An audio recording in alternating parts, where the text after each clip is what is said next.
It's your boy, Mr. Everyday. It's your girl, Keisha Renee, and you're now tuned in to Past Life Radio, baby. The next level. Let's go.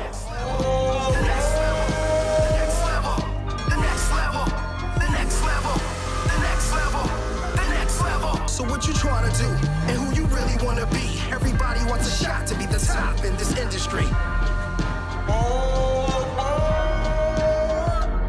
So what you trying to do, and who you really want to be? Everybody wants a shot to be the top in this industry. I follow me, never walk in another man's shoes. Fake we good when you know we ain't brothers. I set my goals, aim high. I'm shooting for the sky, and I'm never giving up or quitting till the day I die. All right, we live, we ready? Yes. All right. Well, I'm excited because I finally get to sit down again for the second time with the man, the myth, the legend himself. Someone who is not only, a part of the industry and the entertainment world, but he's also a student of the game and the music business as well. He's a producer, a content creator, and a community pioneer. So I definitely want to tap in to all the aspects, the three different aspects of your music, the podcast. The music, the podcast. Sorry, guys. Yeah. No, she get acclimated. Right. She get acclimated. This is a new vibe. You know what I'm saying? This is something new over here. I'm on the other side of things today. But we gotta get to it because I'm excited. But I do want to just turn the music down just a little bit. Yeah, for sure. So, what got you into the music business?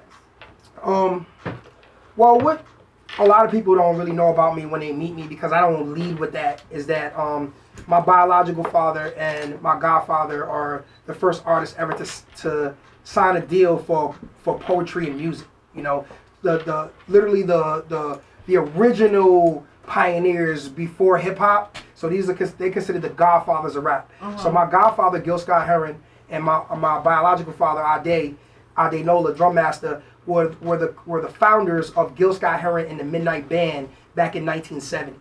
So they went on to be the first artists ever signed to Arista Records, which Arista is one of the biggest labels ever in the game. We're talking about the label that signed Whitney Houston.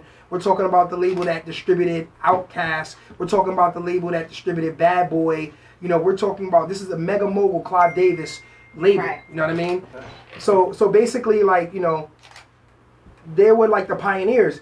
And I was fortunate because you're talking about at 3 years old, I was on my first tour.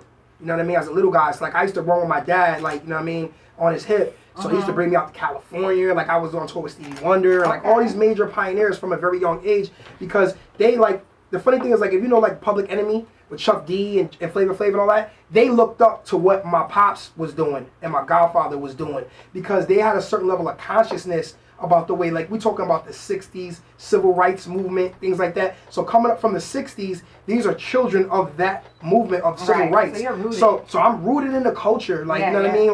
Harlem all day, That's what I mean. You're a student of the game as well. To have that, leadership and showing you the way and opening the doors up, that is very beneficial to who you are as a person and your upbringing and everything. Absolutely. Because everything for me is always cerebral. I never make a move without thought.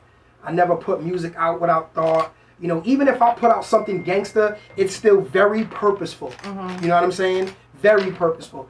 And so and I get that, I said, when you have these types of role models, and even within my dad's clique, within his band, everybody had bachelor's degrees and master's degrees. These are scholars. These ain't just hood boogers off the corner, because they're coming up in a time period where they were so blessed to be able to have the opportunity to be educated. Yes. See, that's the thing. Because they were so suppressed. Right, because we were so suppressed as a people. So to get the opportunity to now be educated, they didn't waste that. So you had a group of nothing but bachelor's and master's degrees and people that went on to become doctorate degrees. So I was very blessed to be able to come up in that, and I had a strong background of breakdance and dance, because my father. Dance? Oh yeah, I break dance. Okay, we gotta see something. Oh yeah, no. Somebody else tried to test me, and I had to do a little windmill real quick.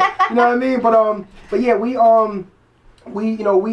my pops used to African drum. He's a master percussionist, 25, 30 different percussion instruments. So I grew up playing all different types of percussion instruments. Like I'm crazy with bells. I can play any type of bells and all that. Drum, percussion, drums, congas, djembes, bongos, all that stuff I grew up playing. Okay. And then also my mom was an African dancer. You know what I mean? She's Cherokee Indian. So she was into dance and everything like that. So I grew up always like in a culture and a family, like in a groups. I was like, they were a part of Simba, which was this dance organization, drum organization. So I think I remember hearing that. Simba was a big deal. Yes. Simba was a big deal. So they were a part of Simba. And so I just really grew up traveling and just being like a showman kid. Like from a young age, I was just a so you got to see kid. all those experiences and see different things firsthand. Yeah. So that's amazing. So I was already I was born into this. So I was playing drums at 3, 4, 5 years old. I had my first. They bought me my first set of traps at 3.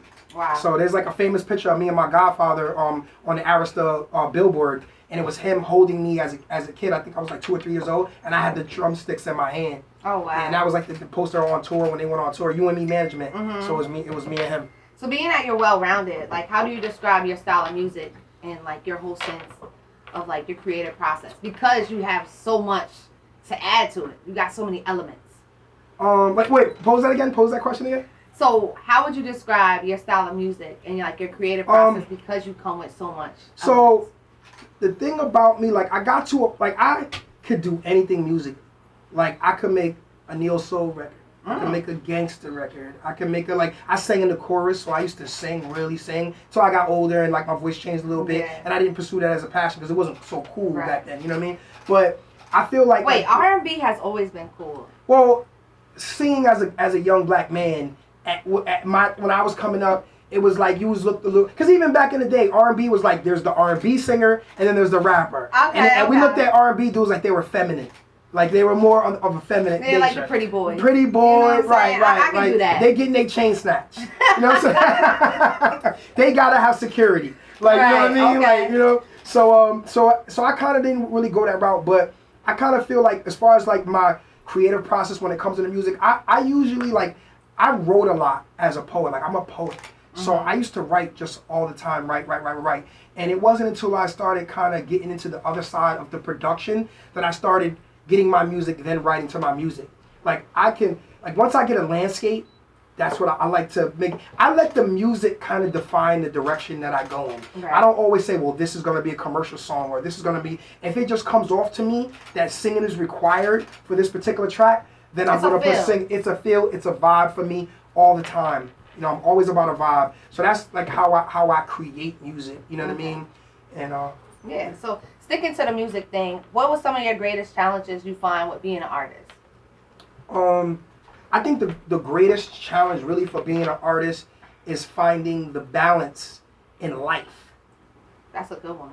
You know, not even just doing the music, but being able to pay your bills, maintain a certain lifestyle, you know, of just survival mode. You know, it's a hustle. And you have to be able to hustle. And I think that's what hurts a lot of people is that when they're trying to get a record deal, it's not even so much that they need the deal to be able to produce. They need the deal to be able to only do music and nothing else. Right. You know, and I think that's kind of where people have a problem with trying to find a balance of work and art. Yeah. You know, because art comes with so many different layers. Yes. So it could get up there. So I think like for me, that's always been the greatest challenge before, like more so before than now, because I have a system now in place and a team in place. But I think it was harder for me trying to I need to have a job, which is a 9 to 5 or a 9 to 5. But then when you get off of work, you're so tired, you can't really do you still gotta chase your dream. So I got to a point where I really was like, I'm just gonna burn both ends of the candle. And because it was something that my dad said to me, he said, every man has the same amount of hours in the day. Every man has 24 hours. It's all about what you do in those 24 hours that separates you from the next person. Yes. So what I started doing was not sleeping. I started staying up till 2 in the morning, even though I might have had to be up at 6 to get it done. Whatever it took to get it done, I was going to get it done. And I think that was the biggest thing for me, like just being able to learn time management. So I think that's the struggle that every artist has is financial, like the lifestyle, being able to support your lifestyle, and then also how to manage your time. Yes, Because you know what? Speaking of that, I wanted to, being that you're from the 518, and you were just speaking of all the aspects of what it takes to be an artist. But like, what do you feel about the stigma in the 518, like the crab in a barrel mentality? Because you're saying everything that's the complete opposite of what some people do say. Yeah, because like for me, coming up here was a come up. You know, coming from the city to come here, because what it did for me was it created a certain level of stability that's very difficult to achieve in New York City. New York City is constantly expensive, constantly everybody keeping up the Joneses. You got to have the fly stuff, and it's almost like you're competing with people that aren't even playing by the same standards that you're paying by. Like you're trying to compete with the drug dealer who's got $50,000 in drug money, but you don't realize that his shelf life is only 2 years. So that's who you're judging. You think you're competing with him, and you're not. Yeah. He's not going to be here 2-3 years from now. Right. He's either going to be dead or in jail. Well, you know what I mean? Or not. Right. God forbid. Right. I'm talking about the new league, but realistically, I mean, let's just talk about the statistics don't lie. Facts. You know what I mean? So a lot of times what happens is the people that you think you're in competition with, or that you're trying to aspire to, they're not going to be here longevity. So I always looked at it like I'll sit out 5 summers to win it all in the sixth and the 7th summer. Yeah. You know what I mean? So I sat out many a summer and watched everybody stunting and fronting, but all those dudes are gone and washed. Yeah, you heard that saying, don't get the successful crowd, intertwined with the popular crowd. Right. There's a difference between success and popularity. Right. And so for me, what I've looked at with the 518 is that they kind of have a false sense of perception. And they think that they're just gonna relocate somewhere else, and it's like, yes, you're gonna have more opportunities where you're about to go, but there's also you're still starting from that bottom. You're starting from the bottom, and not only that, your competition is oversaturated. Right. So now you're going somewhere where there's you went from somewhere where there was maybe 50 people that could do what you do to now you're going somewhere with 10,000 people do what you do. And everybody thinks that. And you gotta have to outwork all those people, because it's only gonna be about 5 jobs for you 10,000 people. Yeah. So honestly, if you're smart, you'll build it here. Because if you build it, they will come. Just like Nelly. There wasn't no hip-hop in St. Louis. There was hip-hop, but none that we knew of. I feel like you got to find your audience. You got to find your niche. No matter where. And everybody's trying to chase the popular crowd, like we said, but you got to own in. You don't really have to move from here. You just have to be able to make moves from here. Yeah, you got to change your mindset, first of all.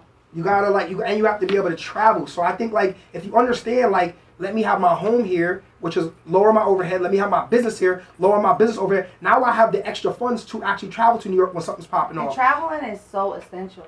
It broadens all your experiences and just life in general. I'm not gonna lie.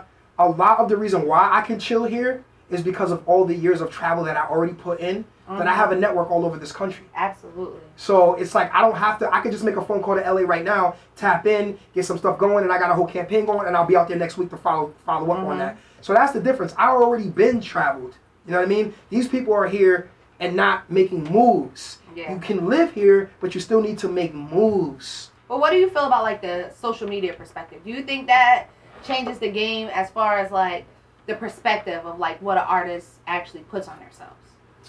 I think coming from the era of no social media at all to the social media that is now, I think social media is a very useful tool if you use it right. If you use it right. But I think the problem is that artists are now approaching it as a college.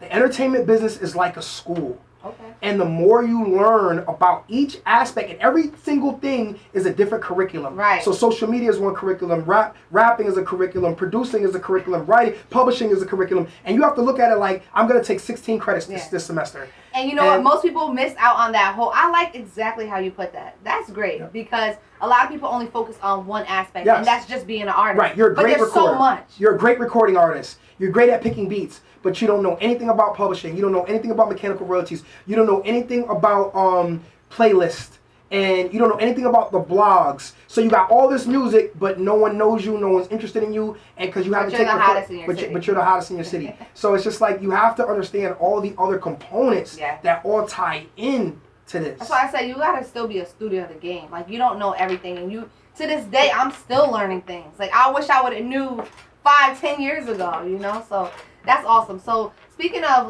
the music and stuff, how do you feel about the music game today? Because it's a whole different generation in music. I went through a period where I think when mumble rap first hit, I wasn't feeling it at all.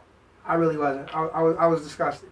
I was disgusted. Right. And it was like you couldn't hear what nobody was saying. You didn't know what nobody said. It got to the point where only thing that mattered was a vibe. As long as there's a vibe, it don't really matter what you say or how you say it or whatever. And I think what it did was it watered down the integrity of the art, and it made everybody feel like they could do it. See, when I was coming up, to say you were a rap artist carried weight. Because there was only but so few of us. It was a smaller community. You know what I mean? And also, like, there was diversity. Like, there was like the Kid and Plays, there was the Mob Deeps. There was so many different spectrums, but they could all be under one room, and everybody would come and enjoy every single style of art. It wasn't like, oh, if it wasn't hardcore, I didn't want to see it, or I didn't respect it. No, you respected what everybody did, and you literally enjoyed what everybody did. So I think it was a moment. Right. So I think now it's kind of like, I kind of got turned off, but then I got reinvigorated to be back in it, because I started realizing, like, as an elder statesman, I needed to kind of come in and make a difference. Like, that's why I consider myself the guardian of the gate, because the gate is the division of the line of hip hop and the abyss. You know what I mean? There's the righteous side of hip hop, and then once you cross over that, you're a whore. You know what I'm saying? You're getting pimped out. You're getting turned out. So I'm a guardian of the gate. I'm the guardian of the real. I'm the guardian of the truth. I'm the guardian of passion, purpose, and pure artistry, pure art, pure hip hop. Like anything that. Once you cross over that gate. So I guard that. I guard that line. I guard that culture. I guard the culture. So for me, I look at it now as if, you know what? Let me be out here to affect change and make a difference and help some of these young artists get perspective. You know what I mean? So now I'm looking at it like, I'm not gonna like disenfranchise you. I'm not gonna look at you and talk down upon you. I'm gonna try to help uplift you for even what you're doing. Right. Because you can do what you're doing better. Right. Don't mumble, speak up. Yeah. You know what I'm saying? Okay, so speaking of that, do you feel like artists should strive to create work that's timeless, or should they just focus on like the cultural moment? I think it's always about timeless. I feel like it's always gonna win. It like timeless. And see why timeless is so important is this. Let's just look at Dipset, The Lox, all these legendary groups that are still touring currently. Remember how big the Versus was? Yes. When they came out, it literally like there's like what they're doing is showing you like I can make something now that 20 years from now is still relevant. And they're redoing all the songs. And they're redoing everything again. So whereas there's artists that were like one-hit wonders or just following trends, and nobody really want to hear that no more. That's trash. Right. Like, you know what I mean? Right. It was just in a moment. And it wasn't even that we liked it, we just got brainwashed. They just had enough of a bag, or whoever was managing them or producing them. The gatekeepers. Or the gatekeepers were pushing them on us, force feeding them the on budget, us. Everything. So that's kind of where I felt like, you know what, this ain't really, this ain't it. Yeah. This ain't it. So speaking of that, what do you feel like, what would you change about the industry if you could change something? If I could change something, I hate to say this, I would reshuffle the deck on some of these gatekeepers. I think like the biggest thing from the past is that the gatekeepers from the past actually love the art. A lot of these Rick Rubins and a lot of some of the other executives actually would come to the parties, listen to the music, hang out. They had their ear to the street. So they had a certain level more of respect for the culture. I don't feel like there's any respect for the culture. Yeah. It's like, as far as the gatekeepers are concerned, I feel like it's all about money, and then also there's an agenda. You know what I mean? And I think like if I could change anything, it would be to get better A&Rs in place. Okay, yeah. And get some fresh new blood. And like we need some new, younger, like people that give somebody else a chance. Yeah. I feel like there's a lot of hoarding going on. So you don't feel like the doors is just wide open right now? There's so many different artists that's just... They're absolutely not wide open. I think it's got to the point where they're almost recycling the same sound, the same people. Like it's like before they sign a new artist, they're just gonna put another Lil Wayne album out.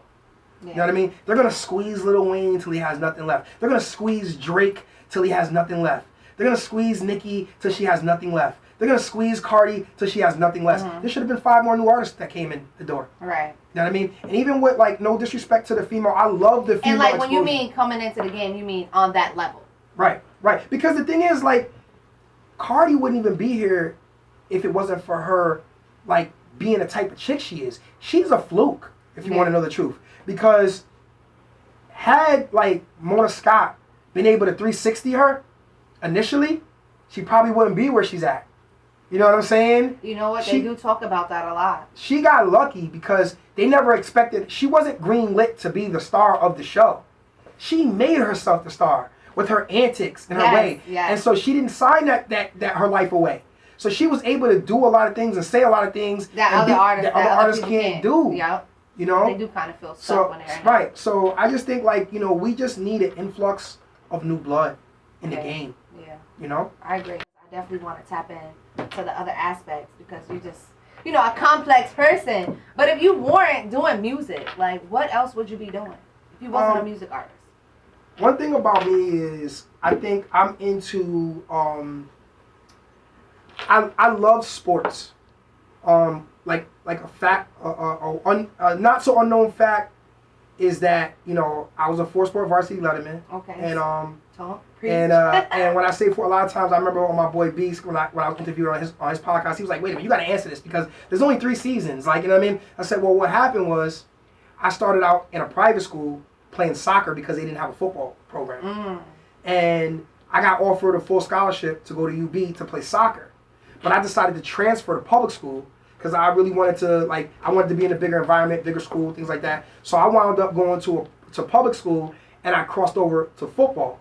But previous to that, I was doing baseball and indoor and outdoor track. So when I was in the 8th grade, I was starting on varsity for baseball. I was beasting. I was like a young prodigy. So I had all these sports on the wrap. So sports was always my thing. And I probably, if it were not for music, I probably would have been either in the NFL because I went D1 for football, and I would have been in the NFL or I would have been in the Major League Baseball because like baseball really was my number 1 sport. Yeah, you so know what I mean? like baseball a lot. And then I did indoor and outdoor track. So I was like one of the top, you know, sectional track runners. I was all Big Ten for football. You know, I was. And it's documented. Yeah, this is all documented. Yeah. I got the old school, what they call them, the scrapbooks. Yeah. I got the old school scrapbooks with all my pictures and all that other stuff. You're a well-rounded I might start person. posting that. That's a fact. So, you should. So I think like if it wasn't for music, it would have been sports. But then the problem is I would have been that guy that had that career who would have been trying to do music while I was in the league too. Yeah. You know what I mean? But I mean, it does work out. It does work out for some people. Yes. For some people. So, like I said, not only do you do music, but you're also, you know, a content creator, and you got this amazing show right now, Past Life Radio, Next Level Radio, the podcast. Yeah. Let's talk a little bit about that and like your whole start of just developing that concept. So, the thing with Past Life Radio is that I felt like commercial radio was just like becoming trash to me. I wasn't happy with it at all, and they weren't playing a lot of music. They weren't playing a lot of like the great records, and they weren't even playing like new artists that were coming up that were in that vein. Right. So I looked at the game like, especially when I came up here, there was a void. And I was like, yo, nobody's really doing this. Nobody's really caring about the culture.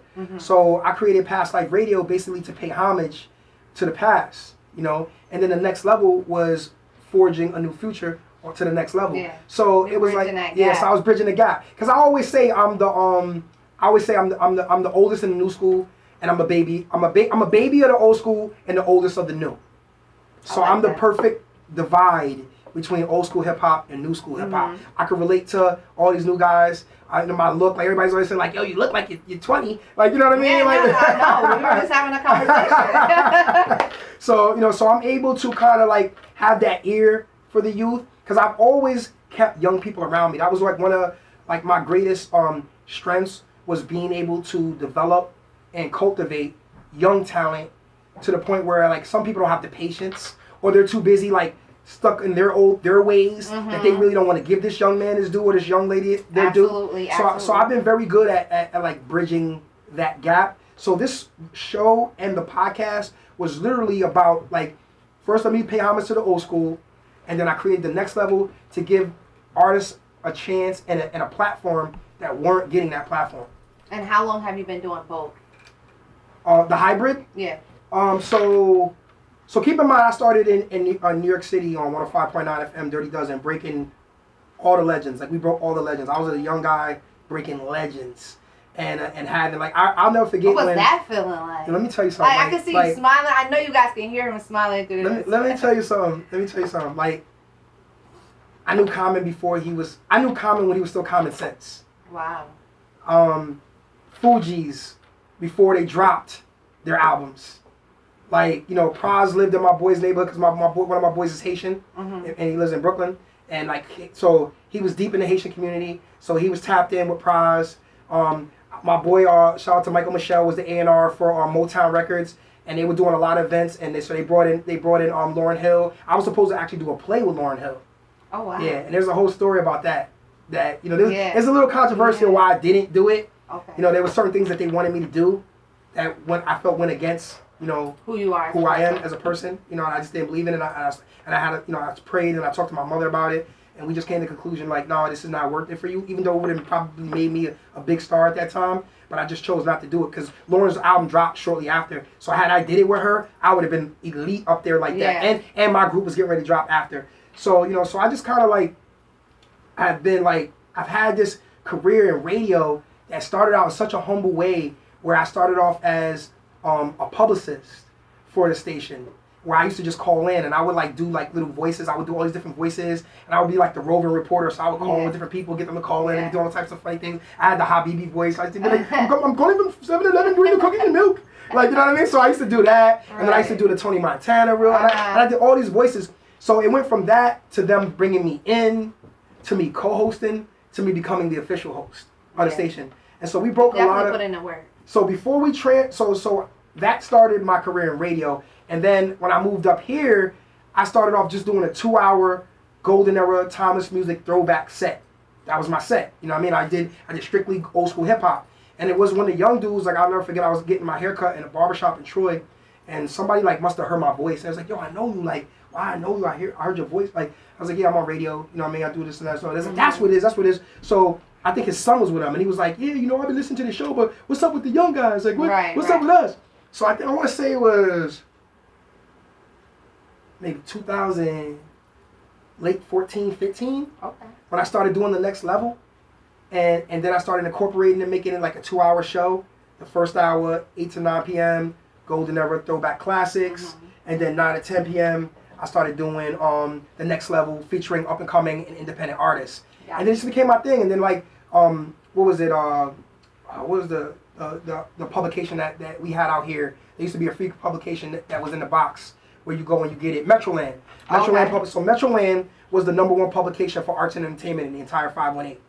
And they used to put out a weekly publication that you could get free in a box. Just for years, this was going on in the capital region. Wow. And, you know, so you could find out the best of food place, the best restaurant, the best jazz spot, the best this, the best that. Everything in the 518, the best of. So at the end of the year, they had the best of year in review, right?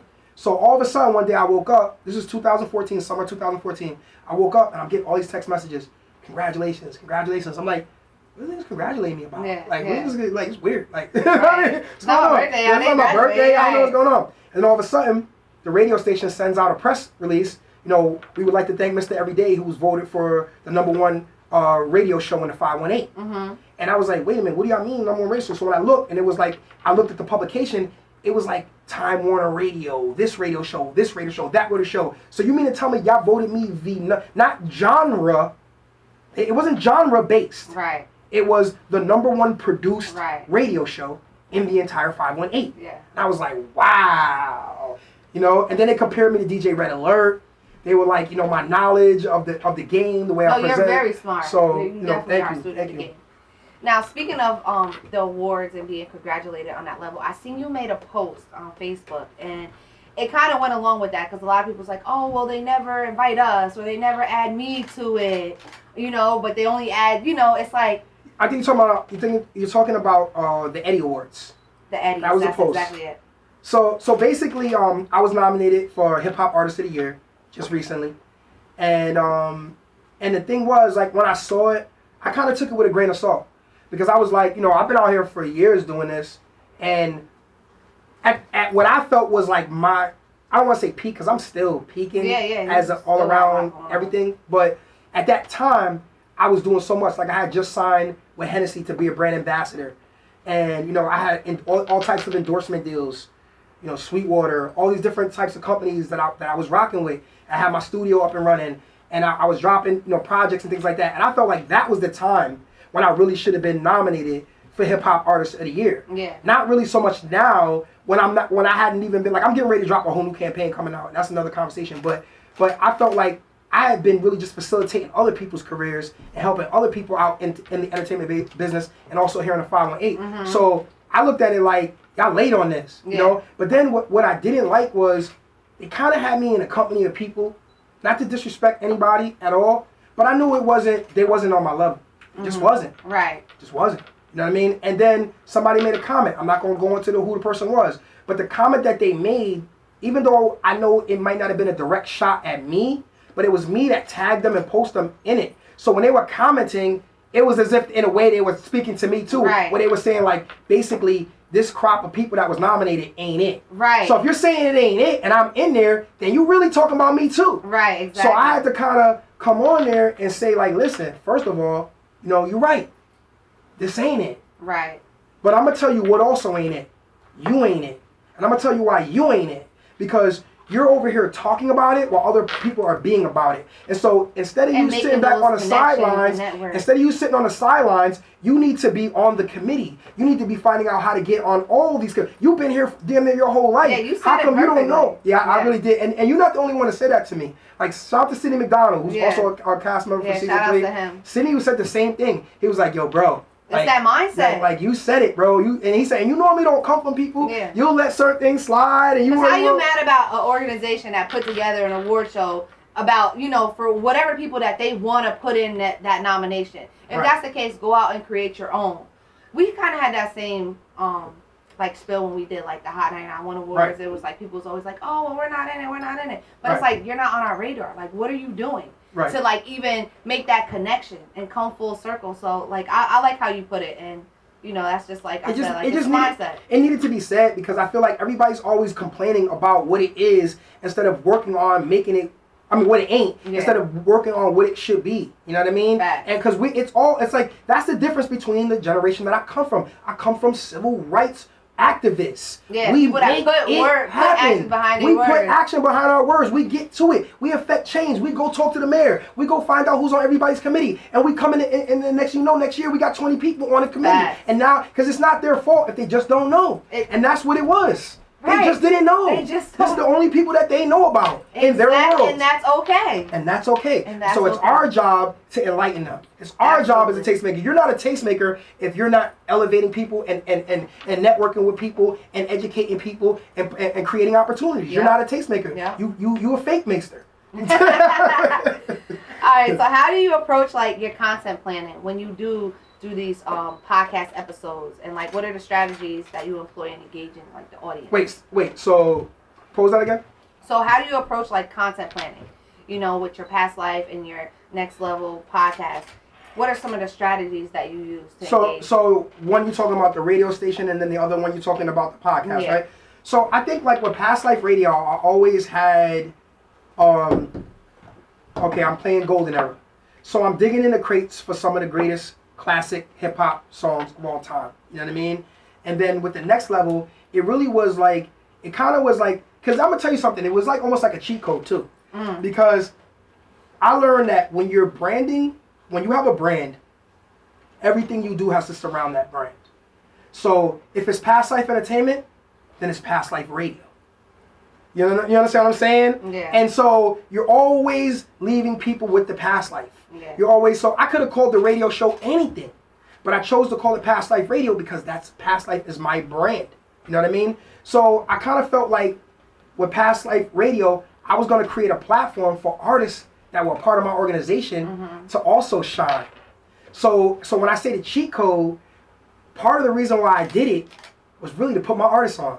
But I had to make it a credible platform first. I didn't want to be that guy that's forcing my music down, because then people ain't gonna want to listen to your show. Right. Oh, he just playing all his boys and playing all his friends and playing all his art. So what I did was I was playing some of the greatest artists ever, and then weaving my artist's best music in between there. And what it was doing was giving them a ton of credibility, because now they're on the playlist with some of the greatest artists ever. You know what I mean? Absolutely. And people are listening to them because they're already listening to what I'm playing. So now they're just like, so then it became like, yo, who's this rhythmic? Like that song Running that I played at the end. I think it was last record I played might have been my CNN or whatever I played last. But then I played the very last song I played was one of my artists, Rhythmic Science. I just snuck that in there. Yeah. You know what I mean? And I built his buzz up in the 518, and he's not even from the 518. He's from New Orleans. Right. In VA now, you know what I mean? So I learned how to kind of like create the platform and then slide a little bit, put a little taste of my people into the situation. So that was like the content. The content was based on classic, iconic artists, up and coming independent artists that people knew, but my artists, sneaking my artists in, and then that started to extend to people that I had a relationship with. People in the 518 that tapped in with me. Right. Like people don't understand. Now Like you're building the table. So now people won't pull up. I started building a table. And then the Next Level segment spawned the Next Level podcast series. Okay, yeah. Because podcasting was becoming the thing. And I was like, and really the first season, I kind of freestyled the first season. I didn't have a clear-cut idea about who or why. It was just people that was just around me, more or less, at that time. It wasn't until season 2 came that I was like, you know what? I'm not going to do another season until I have the right production team, because I didn't feel like I had the right production team. I felt like, you know, I had people that really didn't understand the value.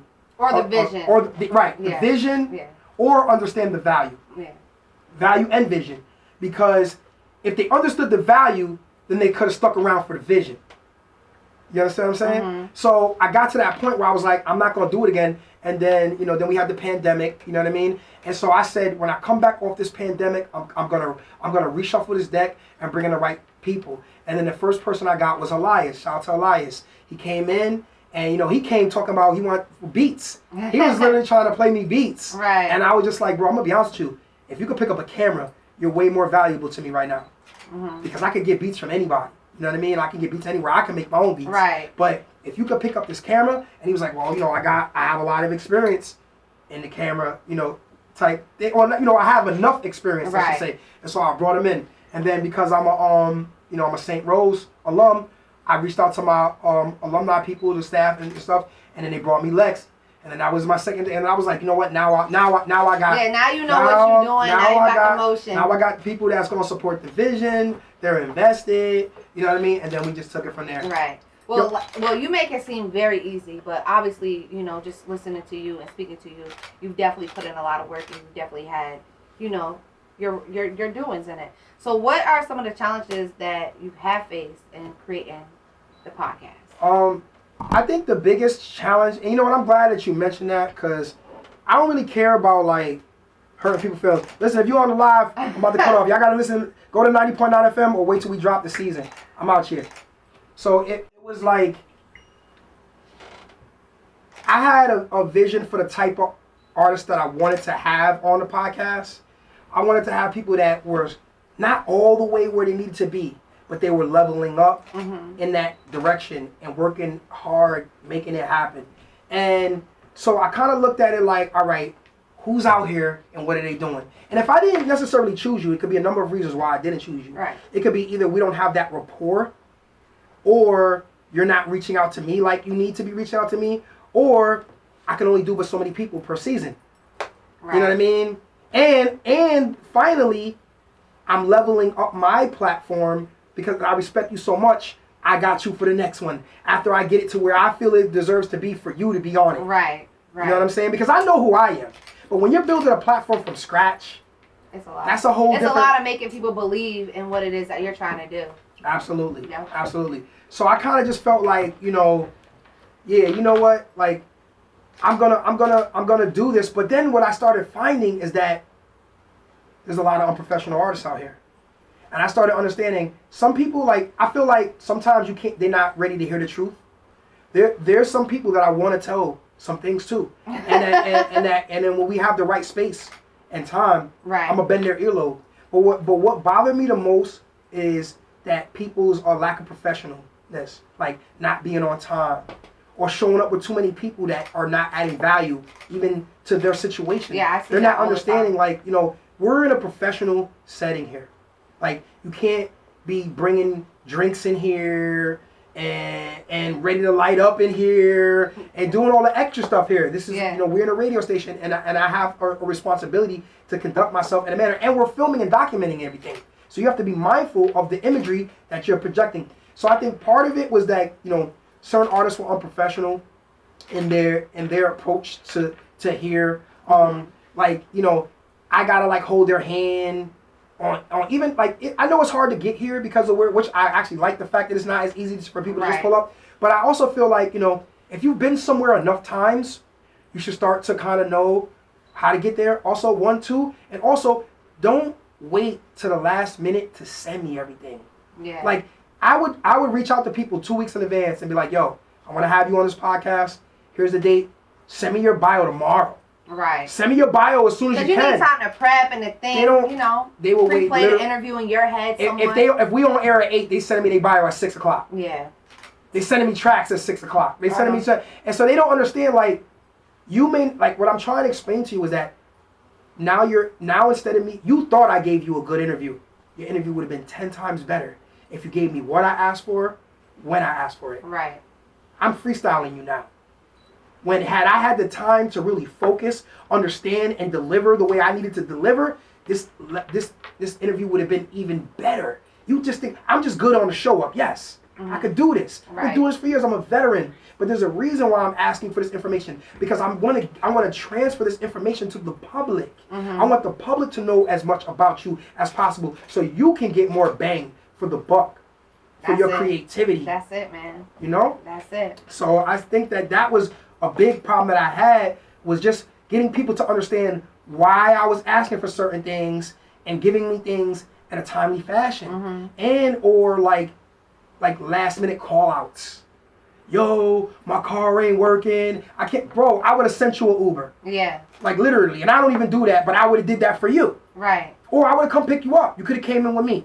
You know. So it's just like it is the lack of professionalism. Yeah, because you know what, for some people you don't get a second chance. You don't. You know, and if you stand me up, and for some people, to be honest with you, that did certain things, they're not going to get another chance with me. Period. Because it left a bad taste. And now I'm like, you know what, I'm good. Because, you know, there's people be approaching me like I need them. And they don't understand, like, I don't need you, my guy. And truth be told, I'm going to start bringing artists that are not even from the 518 up here. They're traveling. They're going to travel. They're not going to ask me for gas money. They're not going to ask me to pay them. They're going to understand. And I've had artists travel up here. Yes, absolutely. You know what I mean? Well, I mean, you've already paid your dues here anyway, so it's like you're not trying to be stuck. So you're trying to broaden your brand and everything. It only makes sense. They're not even giving me the respect of understanding what my brand is, or realizing like Ev is a true professional. Ev has a huge longevity, track record, history in this game, and I'm very grateful. What's the significance behind Mr. Everyday? Like the name in general. So Everyday comes from, shout out to Godfather D, one of my best friends in the Bronx, my daughter Imani's godfather, Puerto Rican Godfather D, and he used to tell me that I carry myself like a don, and he used to be like, yo, you carry yourself like you a don, like he's like, I'm gonna start calling you the everyday Don. Like, you know what I mean? And at first, like, it was kind of like a joke, but he was dead serious. Right. He was like, yo, he said, matter of fact, I'm gonna just call you Everyday for short.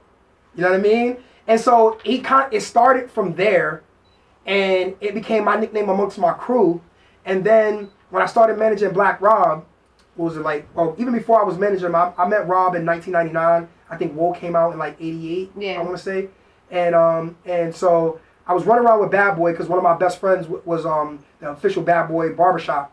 And I had known him for years, ever since he had moved from Jersey to Harlem. He was from Philly. He moved from Jersey to Harlem. And when he came to Harlem, he set up his barbershop, and then he got into some legal trouble. But when they opened back up, him and his brother opened back their own barbershop on 135th and 8th Avenue. Shout out to Figueroa, the Fig Boys, Figs, 135 and 8th Avenue in Harlem. So that became like the hangout for all Bad Boy artists, because, you know, the majority of his artists that he signed were from Harlem. And so Rob, being from Harlem, he used to come get his hair cut there. And my barber was his barber. So he was like, yo, I want you to meet Rob. I gotta put y'all two together. Right. So he connected me to Rob. And when Rob like heard my name, he just fell in love with the name. Nah, it's definitely and he just started like, yo, every day, every day, yo, ever good. So he started being like, so he just started running with it. And then also even before that, like I started going to Vegas to the Magic conventions that they was having every year. It was every 6 months there was a convention in Magic, a fashion convention, but it became like an entertainment bonanza. Like it was like what all these like big seminar things were. That was the thing. Like everybody, if you were anybody in the industry, you was in Magic from 2000 to 2010. That was the place to be. So I went out there with a clothing line, and I literally got famous. Yeah. I was bigger in Cali, out west, than anywhere. Like more people knew me out there. Yeah. And did you ever think about staying out there, or you always wanted to come back out here and just bring it back home? No, I had thought about staying out there, but I think like Cali's just not my cup of tea. I'm a New York dude. I'm an East Coast dude. East Coast. I love Cali. I've been out there fabric. times. It's just a little too laid back, and then there's a lot of rules. It is. The color rules, as far as what you wear, the neighborhoods you in, like you could lose your life. Like every time I was out there, I felt vulnerable, and I don't mean like I was scared. I just felt vulnerable. Right. Lucky for me, because I was a made man and I roll with made men, I never had to worry about none of that. Mm-hmm. I always had, but I always still felt vulnerable out there, and I couldn't hold nothing. You never know what the next person's gonna be. And I couldn't hold nothing out there. Right. You know, I couldn't hold nothing. I couldn't be like, yo, bring that over. Let me hold that. You know what I mean? I couldn't hold nothing. So because I couldn't hold nothing, and being East Coast, we holding things. Like Bronx, you holding things. Harlem, you holding things. But when you travel, you can't bring nothing on the plane with you. Yeah. So it was like, so I always felt well, that's like, when you know you got people out there. Right.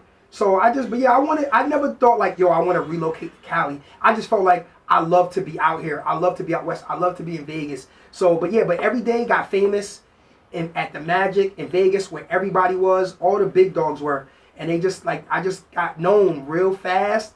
And the consistency of, all, like I say, traveling. I was always like, there was a famous joke, like, Ev will come to Vegas even if he got to take a bus. Mm-hmm. You know what I mean? Like, you know, because I never missed it. When it started being like my sponsors, and I started leveling up, and I didn't have sponsors no more. I was doing my own company.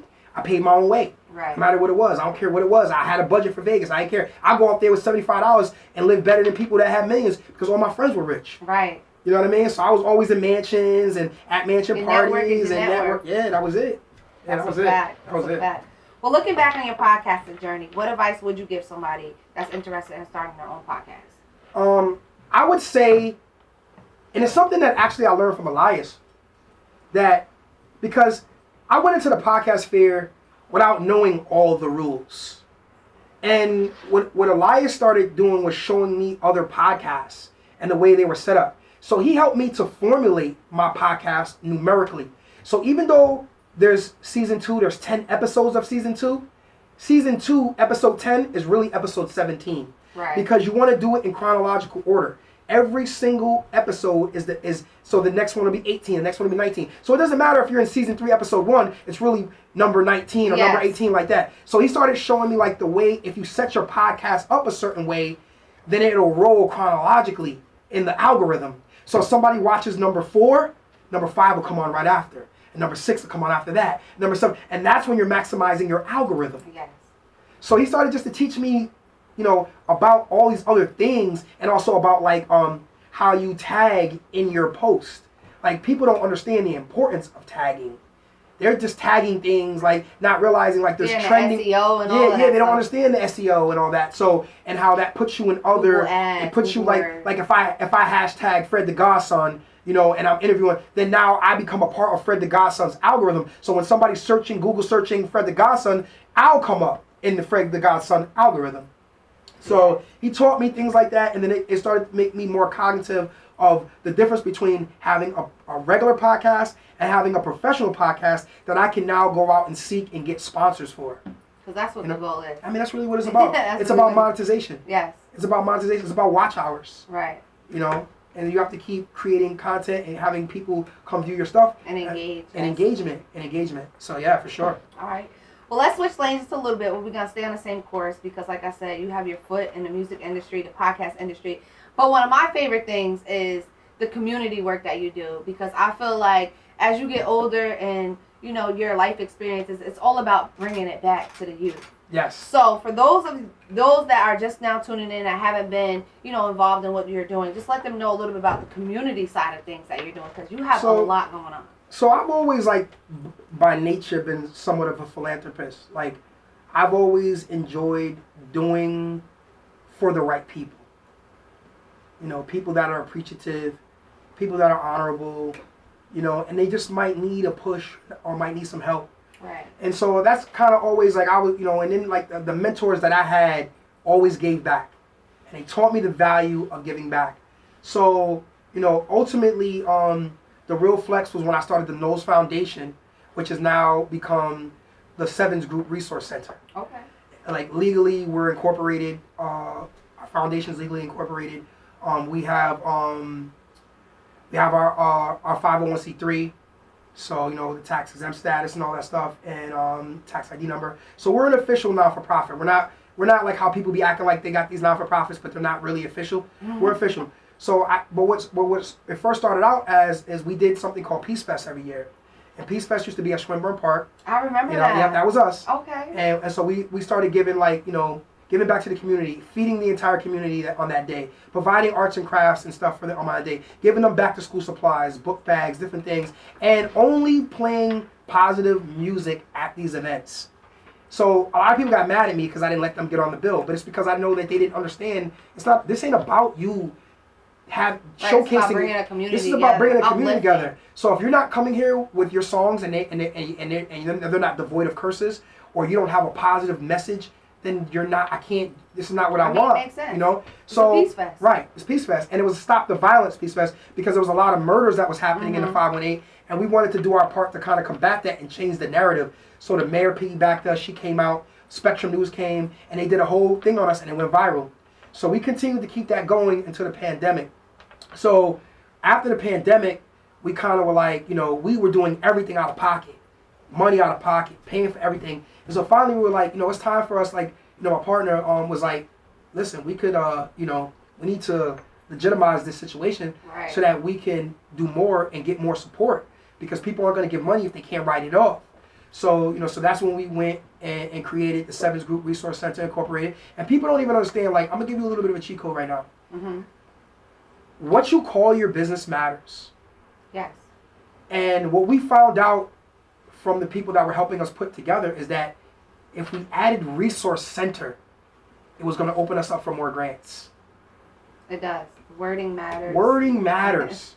It does. Little So, you know, and also not everybody gets approved for their 501c3. Mm-hmm. You have to show them what you are trying to really do. Absolutely. So we had to put proposals together, and shout out to Defiant for putting the grants together. For you. Yeah, like, you know, but I have that in house. Thank God. You know what I mean? So there was grants that was written, proposals that was written, and the structure that was set up. And so now we've since been approved for some really big grants. You know what I mean? To do some things.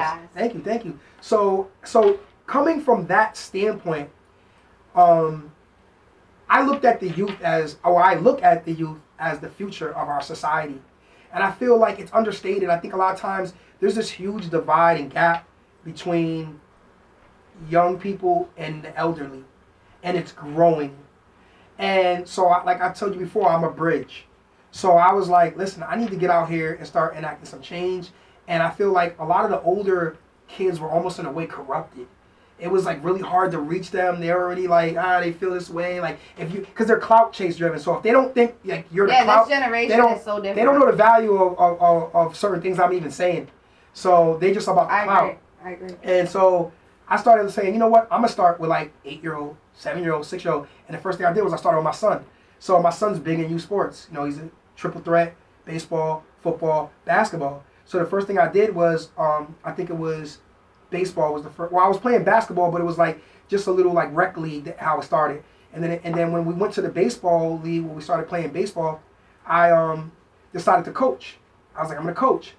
And then I really like had such a great experience. Like we went undefeated, we won a championship. Our boy Elias held me down, put the video together and everything for me for the championship game. And I was like, man, like, this is big. This is big right here. Like, I seen It's such a good feeling, too. It's such a, like, honestly, there was no better a feeling than coaching the kids. I know. There wasn't no better euphoria than dealing with the kids. Because, kids need that mentorship, and they need, like, a figure that is going to just be there for them. Because you don't know, like, the certain circumstances that kids are brought up in. And, like, we were talking, like, off air, having that 2-family home and all that matters. Or, if you don't have that, just having, positive people to help guide you and lead you along the way. Yes, sir. We are live. Live both ways, guys. We live. So for me, like, the philanthropic component and, as far as the children, that drives me. And I think it's a duality, too. Because I have this whole other side of me, and the artistic side. Like, people don't know how much of a savage I am when it comes to music. And we could talk about that. Right. But at another point. But this is, like, me at my best with the kids. Yeah. All about the message, all about the growth and development and the teaching and being a role model and understanding my place. Like, I didn't even start pushing the music side of things on them until later. They found that out, I think, by accident. Like, I was like, they was like, Coach, where you going? I was like, I got to go to my radio show. What, you on the radio, Coach? Right. Like, you know what I mean? So and then that made them respect me even more because now they're like, oh, you cool, Coach. You super cool. And it helped me with being able to discipline them because they don't look at me like I'm some old fogey that is not connected. I know the music, you know what I mean? So I think, like, that's a big component. Just dealing with the kids, working with them, building them up, and also just trying to create other opportunities in the 518 for other people, like even the adults. I like to, create other lanes, philanthropically for them. I've created a lot of opportunities for people through the non-for-profit events that I've done, connecting people to other people, connecting other organizations to other organizations. So, that's a big component for what I've done. And I've seen that the greatest strides that I started to take was when I started approaching things, not from the standpoint of what I can do for myself or how I can gain or how I can benefit. It was when I started changing other people's lives. Yes, that's it. That was it for me. I think the biggest thing is to be consistent. Because when I first started off, it was like a big part of it that was pushing me was like, my son and being there for him. And I think now it's just about, I need to be there for all of them, Yeah, they need and that. So I think now, I don't even know if I want to say it, but I'm working on a real powerful a docuseries, a TV docuseries involving the youth and youth sports, in particular football. And, I'm working with some NFL personnel in relation to that. And I'll be dropping the ball on that, you know what I mean, real soon. Like, that's coming out because, we got some things going on literally, like, tomorrow. Right? You know what I mean? So I'm filming, and what I think that's going to do is I think that it's going to be big for the region. Not only would it be big for the region, but it's also going to be big for these kids because what I'm doing is I'm kind of like creating a long-lasting legacy for them, and it's documented. Yeah, it's a documented legacy for them that, when they're young, when they come up, it's almost like I was telling you behind the scenes, like I'm creating a mixtape for my son. Yeah. With all these sports and filming and documenting everything, and that's what I hope to do for the kids. I hope that like these kids will be able to be recognized by greater schools and professional entities, and that'll carry on for them so that they can create scholarships. So I hope to create scholarships for them athletically and put them on the map and just give them greater purpose and a greater sense of pride. Right. Because I'm dealing with some kids who lost their father, like their parents were killed or fathers were killed, and they out here with single moms raising 5 kids, and she got 3 and 4 and 5 kids in the program. And so I want this program to be as great as it could be for that mother. Yeah. You know what I mean? For those children, for their legacy to create opportunities because she got it hard enough. Yeah. You know what I mean? So if I can help her son get a scholarship, so now she don't got to worry about putting all 5 kids through college, you know what I mean? Then I did my job. Listen, it takes a village. It definitely takes a village. It takes a village. So how do you collaborate with other organizations and individuals to expand the reach and effectiveness of your community and youth projects? So I think a part of expanding, first of all, I think you need to be a credible entity. And I think like the things that I've done in the past and the fact that they are documented, I'm able to just boom drop that link on somebody and they know I'm not playing. Right. So but what's really great is you know, I'm a communications person. I have degrees in communications, and I'm very good at getting people to see my vision. And even with the other non-for-profits, I'm good at being able to get them to understand why they should work with us and why it would be beneficial to work with us. So I really haven't had any problems. Right. And then, you know, even with my partner, like, you know, we're a good tandem when it comes to dealing with the community. Like, the ground that I don't cover, she covers. You know what I mean? And then we have a great staff of people, which we're always constantly looking to develop our staff. Because the one thing about, you know, when you're doing non-for-profit, you can't always afford people. Absolutely. So you get them for a season, and then you got to start all over again. Right. So the only constant that's always constant is myself and her. But we're always able to somehow get a new crop of people. And then the latest group of people, shout out to Emily Rose, to come in, you know, have really been are becoming like a spine. You know, because you want to build a body. Yes, yes. So there's the brain, then the spine, and then the arms, the legs, and then you build that body, and everything has to move cohesively. So I think like we've been very fortunate being able to reach out to the community based on our past works and putting stuff out here that people see. We out here, we're for real. Right. So we really haven't had a problem like getting people to work with us. They actually want to work with us. Okay, because my next question was gonna be, you know, with anything, there's always challenges to like overcome those like, you know, adversities. Right. Like, how do you overcome them if they are presented to you? When it comes to like community building, I think like when there's always going to be adversity for whatever you're dealing with, you know, in any situation. And then sometimes like I think envy is a big thing. Like, you know, instead of people, because even shout out to Sydney, he said the same thing to me. He's like, I don't even understand why more people are not tapping in with you, bro. Like they should be. And I was like, well, that's going to be their loss. You know what I mean? Because I'm going to win. You know what I'm saying? Right. And I'm winning, low key. Right. You just everybody don't need to know because they're gonna try to stifle you. Right, you can clap for yourself. Right. So at the end of the day, like, you know, I feel like, you know, the adversity is only as hard as you make it for yourself. You know, and I'm about like overcoming obstacles constantly. It's at the point where I almost don't even view obstacles as obstacles. Right, because your glass is always half full. Right, all the time. All the time. That's how I look at it. I'm never worried about a challenge. I'm just always about problem solving. Yeah. I'm a master problem solver. Right. You know what I mean? Figuring it out. Right. So it's just I expect adversity, I expect difficulties, but I also expect to overcome that. So, you know. I like that.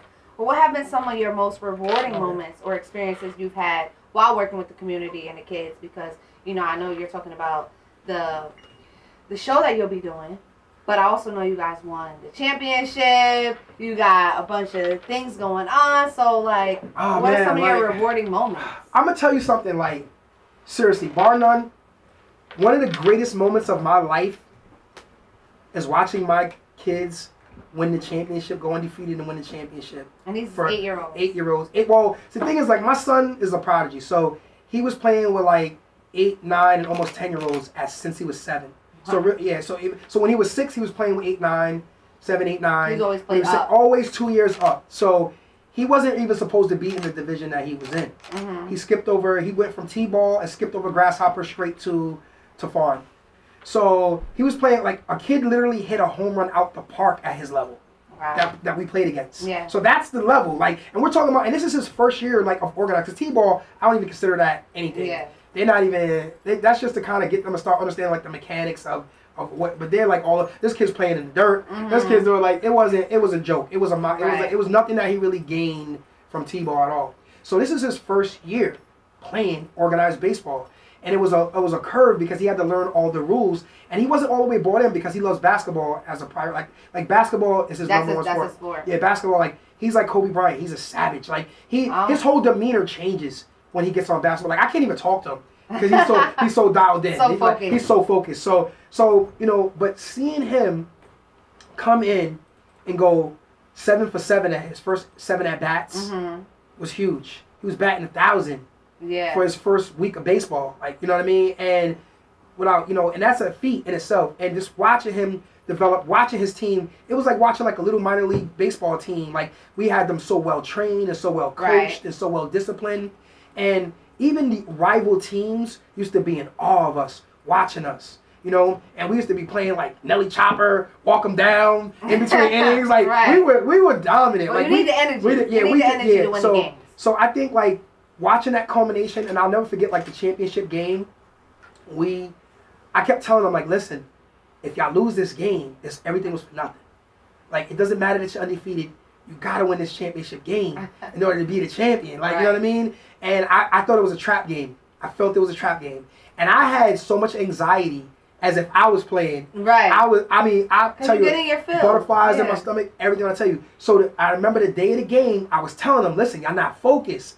This is like, I was trying to tell them, but you know, they just wasn't hearing me because they had been dominating. And when I tell you, this team took us to the brink, and I was getting nervous. I was like, yo, we're losing. We had never been behind in a game. Right. We were losing, I want to say like it was 4-3. And I remember coming up, it was like one kid who normally would get on base. He was always hitting. He hit and he wasn't thinking, and he overran the base and got out. So it wound up being, I think it was like 1 out, right? And there was a guy on first, and my son was coming up, and he wound up getting hit with a pitch, but they don't let you go to first. So he thought he was he was done. Like, I'm gonna sit down, and it's over. And so I went over. So all the parents all the coaches and the umps are looking at me like, this is your son. You ain't even come down here yet, because I'm like, man, So I come down off the third base line to him. Rub his leg and everything, and I'm just like, you all right. And I turn around. So everybody looked at him like, well, if Pop said he's all right. So I remember I went back down to the third base line, and I looked at him, and I remember thinking, like, if he strikes out, because he had 2 strikes when he got hit, and I said, if he strikes out, we got a guy coming up, but it's very likely, unless he hits a home run, that he's going to score, and then the bottom of the half of the lineup, I don't want to say trash, but the bottom half of our team is coming up now. If we're not going to score this inning.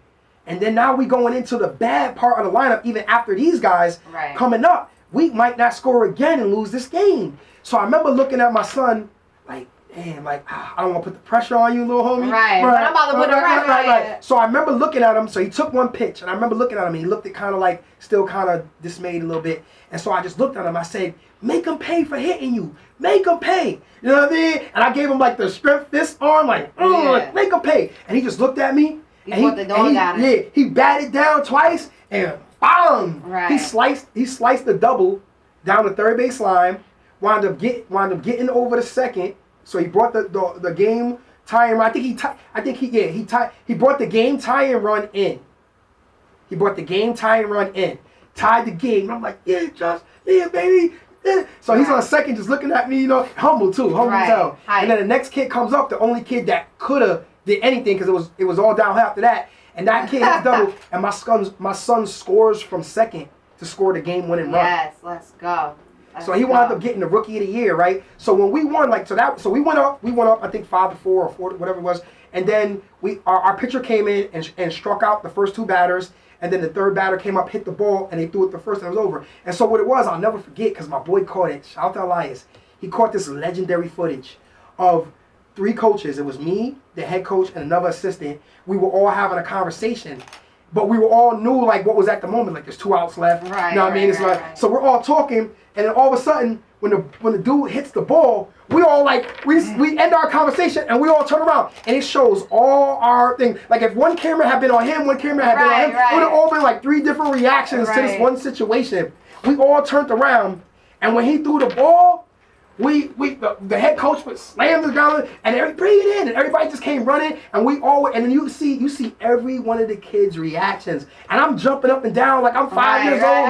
I'm taking kids' hats, throwing it up in the air, leaping up and down, jumping on people, everything. I would have been doing the same thing. Yo, that celebration was such a legendary celebration that was captured, and then so Elias put together this whole video of the game, like it was almost like a trailer video that culminated in that play. So it showed all the other hits and things and stuff that was going on to the final finale of that play and us jumping up down. And when I tell you we put that online and posted that, viral. Took off. And it was just like every time I watched it, it was such a warm feeling. And I think it brought us together like a fraternity, like a sorority, like a true like we all have that. Like everybody that was a part of that moment, we all share that moment in time. And I think that was the beginning of leaders, coaching leaders in the 518 seeing me as a leader for youth sports. Right. So it went from baseball to now football to us going undefeated, winning the Super Bowl. Now my son was supposed to play flag, but I was like, nah, he playing tackle. So here we go again. He's 7 years old, playing with 8, 9, and almost 10-year-old kids, way above his pay grade. Like, you know what I mean? And he did his thing. He made me proud. Yeah, I can tell you having fun with it. Yeah, always great. So coaching, but I was all in after football season. We traveled everywhere. I was documenting it, and then during that time period, I was like, I want to get more involved. So ultimately, I wound up getting nominated to be on the board for Albany Pop Warner football program, which is what I'm currently doing right now. Shout out to you. And then that led into from football season to basketball season at the PAL, where one of the coaches who was the 12U coach. His kids was there in the program, and they wound up putting us on the same team. So me and him coached our kids to 10-0 undefeated championship, and my son was the MVP. He dropped game high 28, season high 28. Let's go. 22 points in the championship game. Let's go. 17 points and 5 steals a game. I mean, look who his dad is, right? His dad went to D1, all of that. Yeah. So like, it's in his blood, and his uncle was a NCAA all-time leading point assist leader in points. The bloodline. One of the best point guards in the nation in the 70s. The bloodline. So his uncle, my uncle too. Well, ultimately, why do you dedicate your time and energy to the community and youth projects? And what drives your passion for making a difference in the lives of others? I think ultimately is because the spiritualness.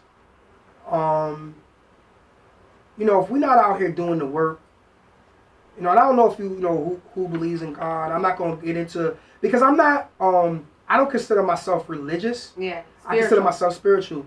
I respect the higher force, and we consider that higher force God. And I understand how God works through us. That spiritual component works through us. And I've seen the power. Yes. I've seen the miracles. Yes. So you have testimony. I have testimony, and it's divinity. And it's also like God is within us. We are the embodiment. So I understand doing God's work. So for me, it's always been about my works and positively, because I see what happens with the negative. See, that's another thing. Like, I had the opportunity to go left. I've been around. I've been in the trenches. I'm not just some sweet kid that never did nothing bad. Right. I just saw the effects early of that behavior. See, I'm the type of person to learn from others' failures. Right, because you're a student. I have a project called Plug Me In Volume 1 on all platforms. I put that out end of 2018, and it was an eclectic array of neo soul, R&B, jazz, rock, all fused in rap.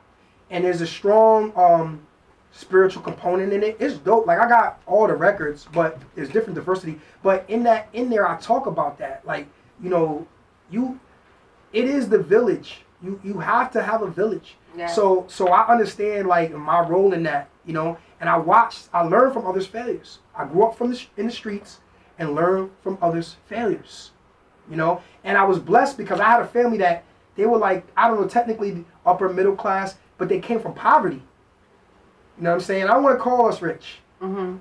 Middle class. No, we wasn't rich. Yeah. My family started off poor. Oh. Like, my grandparents had a combined income of $8,000 a year. Yeah. My father and his siblings were the first generation to have something. First college educated generation. Shout out to your grandparents for even setting that foundation for your parents to even do that. My grandmother was strong. My grandmother didn't even graduate from 6th grade. Yeah, mine didn't either. And she was the matriarch of the family. Yes. So it was like, for me, I always grew up with that strong like foundation of like, and it would happen. And the thing for me too, it's was just like your ethics. It's just there. But it's not just that. It was how smart I was. Yeah. Like, if I did something bad, immediately something bad came from that. So it was almost like God was telling me, you can't do what they doing. Right. You know better. Right. And I have a purpose for you. Right. If you know better, you do better. Absolutely. I have a purpose for you. So I couldn't get away with what other people got away with. But then I learned that they wasn't getting away with nothing. It was all going to come for them sooner or later. So once you get that, then you change the way you go about things. You start to put out positive works, and then what you put out is what comes back. Mm-hmm. You know? Listen, I love talking to you because you're a complex person, but you add so much to like just everything. Like I feel like I always learn something every time I sit down with you, and this is the second time, and your stories is just there. So yes, shout outs to you for being that dude. You know, holding it down on the artist side, the podcast side, the community side, just all around. You're well rounded.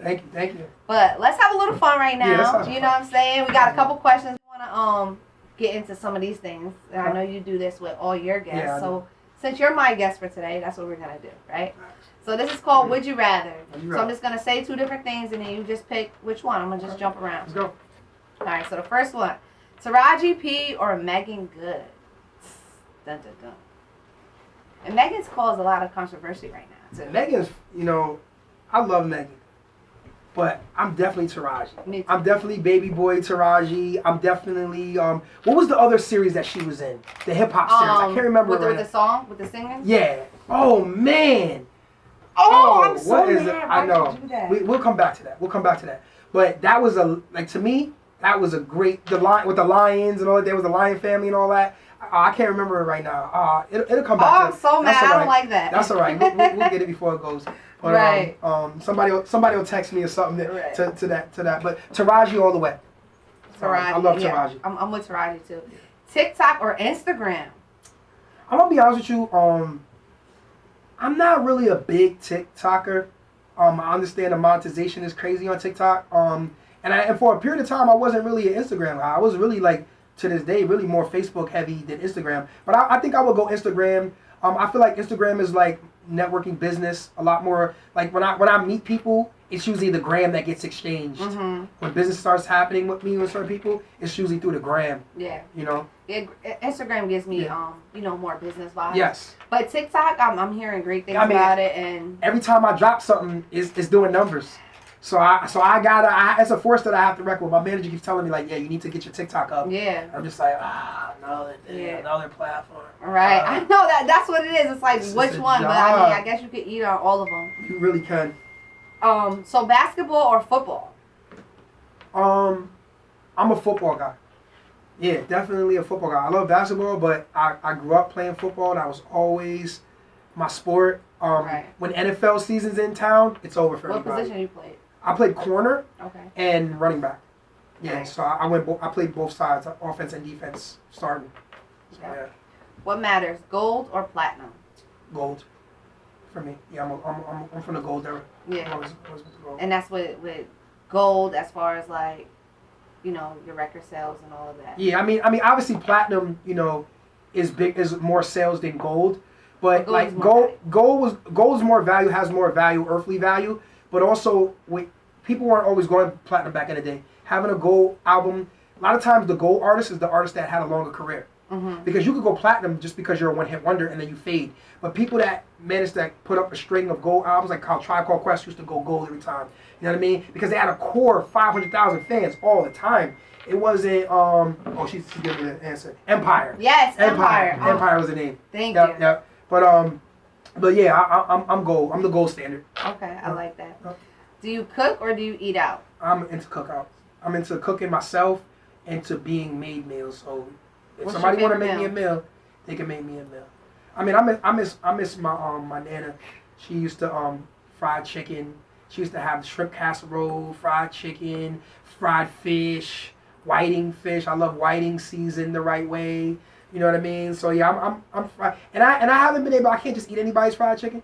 Nor a lot of people can qualify to fried chicken. You know what I'm saying? Like you gotta clean your chicken properly. You gotta season it. So, but yeah, if I was gonna go there, I would go there. But I also like Italian too. I like Italian food. Okay. So would you rather perform at a small, intimate venue with diehard fans or a huge stadium for a massive audience?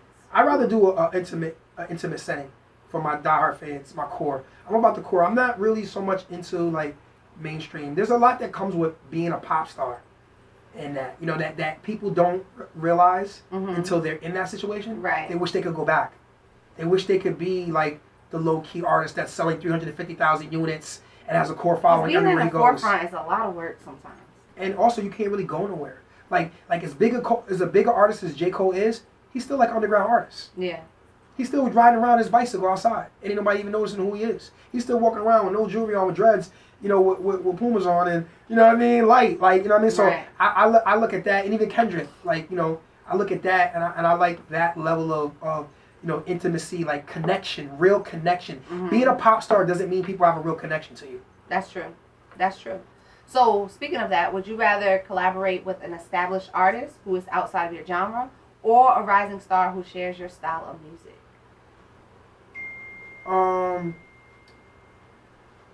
I actually I'm into collaborating.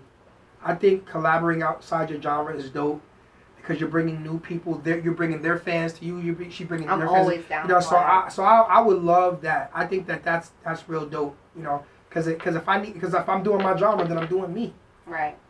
I think I kind of know the answer to this one, but would you rather have a feature on an album by a well-known artist or have your own album reach the top of the charts? My own album reaching the top of the charts. Right. I mean, you got enough content and enough. That's kind of why I haven't even I think the next step for me now is to start doing features. Yeah. Big name features, and I'm gonna do that. You know what I mean? But I would rather I have to establish my brand. Absolutely. And not just be like, oh, you only lit because you did this or because you did that. Right. Well, I like that. All right, so would you rather have your music be known for its catchy hooks or thought-provoking lyrics? Thought-provoking lyrics, for sure. Yeah. Yeah, I'm a wordsmith. I'm like, even now, like, you know, I have a song called Crimson and Clover where I said, like, you know, for the most part, if you ever think I'm soft or you think you could play me, just look up Mr. Everyday in the Past Life, Mr. Every Space Day, Space Past Life, Mr. Everyday in the Past Life. Project's called Plug Me in Volume 1. Right. There's a record called Crimson and Clover, Till It's Over. If you really think that you could play me, or that I'm not all the way with the ish. Yeah. I mean, you definitely got vibes, because I've heard some of your music from the last season that you've done, and you dropped, like, the mixtape for that. Yeah, you definitely go there. Oh, yeah, yes, thank you. Yes, but you know, but like I said, like, I'm lyricism.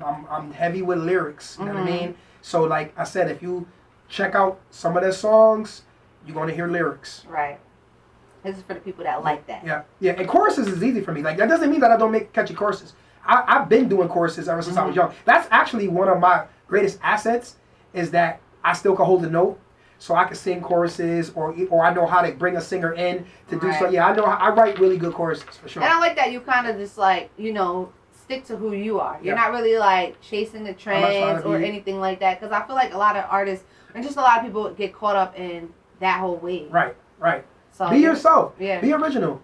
You know, that's why Kanye West is as big as he is, because you can't get no Kanye nowhere else but from Kanye. Right. You know what I'm saying? He's definitely one of a kind. Yeah, and that's what you want to be. You can't get Kendrick from nowhere in the country. You can't get J. Cole. Like, you know what I mean? I like that. Yeah.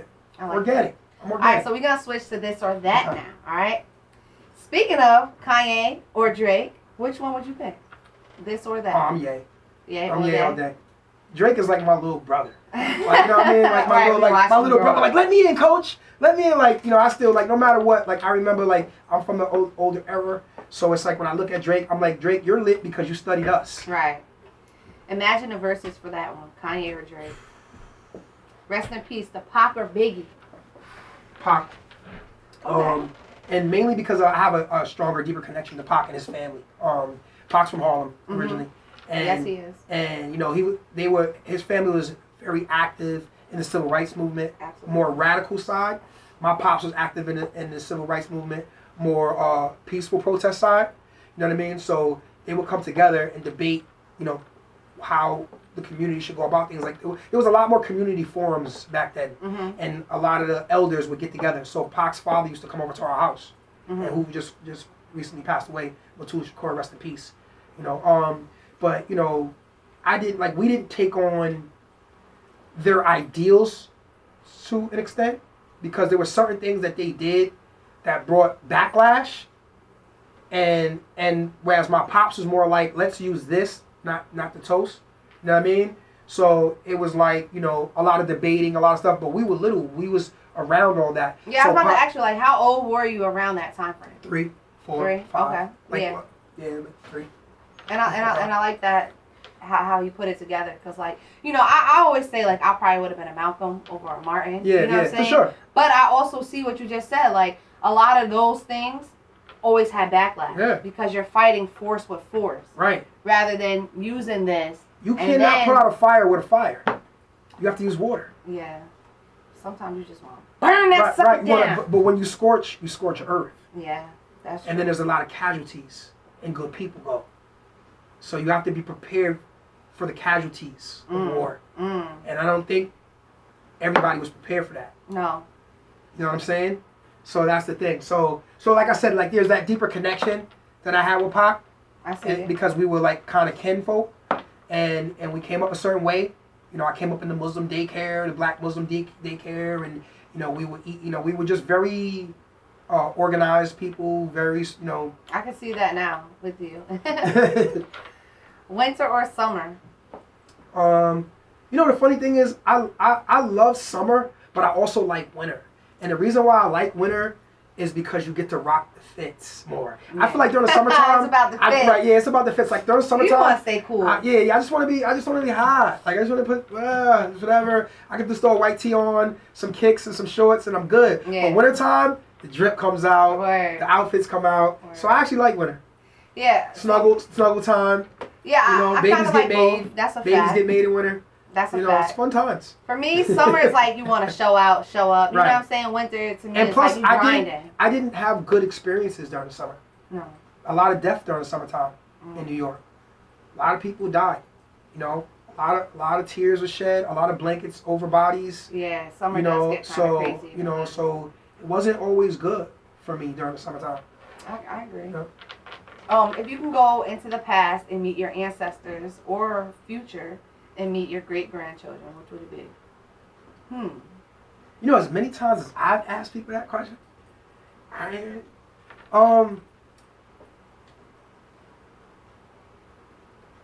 think I would want to. Hard. Yeah, it is because going into the future may not necessarily serve me as much of a purpose as going into the past, because learning certain things, then now I might approach things better and be more prepared. And if I just because even now, like if I knew what I knew now, you know what I mean, from what I learned, absolutely. I would be so much more powerful as an individual. And I feel like I could have maybe inspired more people had I went back and learned, like, listen, this is what needs to be done. Don't waste a moment. Yeah. You know what I mean? I wish. So I would say, like, going back into the past, and that's also past life entertainment. We learn from the past jewels to forge a new future, forge a positive future. That's the philosophy of past life entertainment. Learning from the jewels of the past. Yep. Well, more time or more money? More time to make more money. I would definitely say more time. Time is money, and time is valuable. And even now, I wish I had more time. Like, I'm doing so much, but sometimes I feel like rushed, and I feel like things could have been better. Like, my first album would have been better if I had more time. Right. If I had more time to roll it out, had more time, it might have been a bigger impact. And that's just having more time, like, in your day-to-day, just to everything to do it. Yeah, my day is always fleeting because I do so much. You'll find the more you do, the less time you have. Yes, absolutely. And then to know that, like, we don't know when our time is actually up anyway, so it's like you're always chasing time to make the more money. Absolutely. All right, so money or love?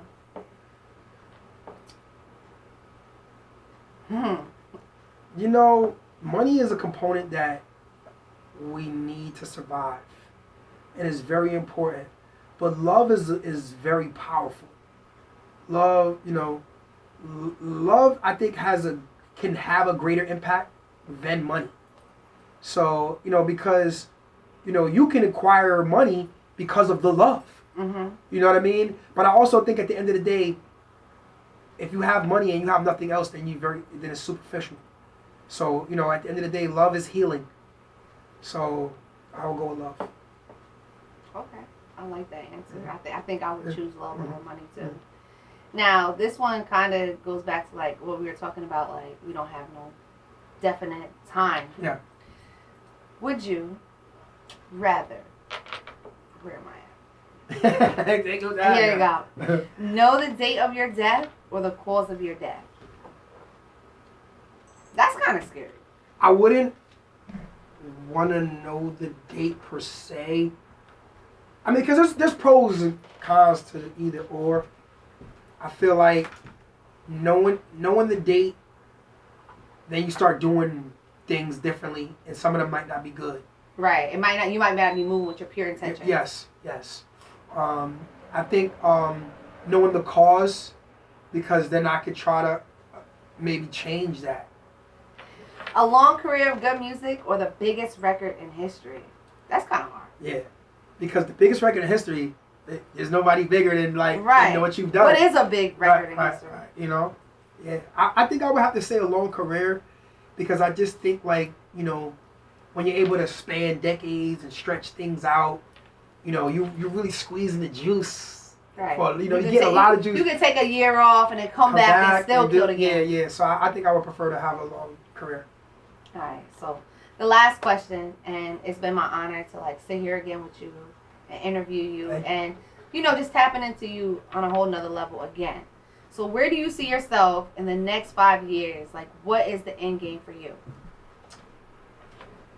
Oh man, the end game for me, because I consider myself a mogul, is being able to be an influencer in multiple aspects of the entertainment business. Yeah.